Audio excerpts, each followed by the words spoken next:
శిక్ష అన్న బాగున్నావు అన్న? బాగున్నాను పవన్, బాగున్నావా? అన్న ఈ రోజే ఫ్రెష్ గా చిక్కుడుకాయలు వచ్చినాయి, తీసుకొని పో. సరే, ఒక కేజీ ఇచ్చేసేయండి అన్న. సరే.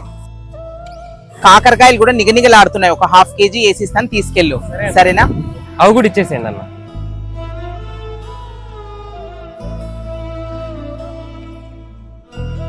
తీసుకో పవన్. ఇదిగో తీసుకో.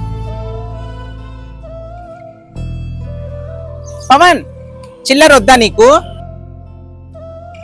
అబ్బా, నీ దగ్గర ఉంటే మానలేనా, పెట్టుకో, ఏమైతుంది? అయ్యో వద్దు పవన్, పరుల సొమ్ము పాము లాంటిది. నా దగ్గర ఉందనుకో ఈ డబ్బే నన్ను కాటేస్తుంది, తీసుకో.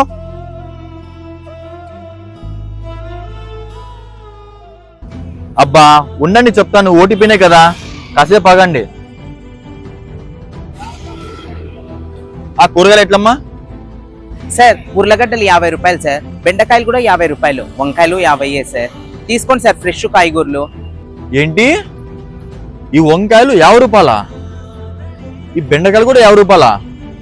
నాకు తెలుసులేండి, మీరు అక్కడ తక్కువ రేటు తెచ్చి ఇక్కడ ఎక్కువ రేటు అమ్ముతారు. ఆహా, ఇంకా ఏం తెలుసు సార్ మీకు? నాకు అన్నీ తెలుసు. అక్కడ మీకు పడేవి 10, 20, కానీ మీరు ప్రజలకు అమ్మేది 50, 60. మాకు తెలియదా మేవన్నీ? ఆహా, ఇంకా ఏం తెలుసు సార్ మీకు?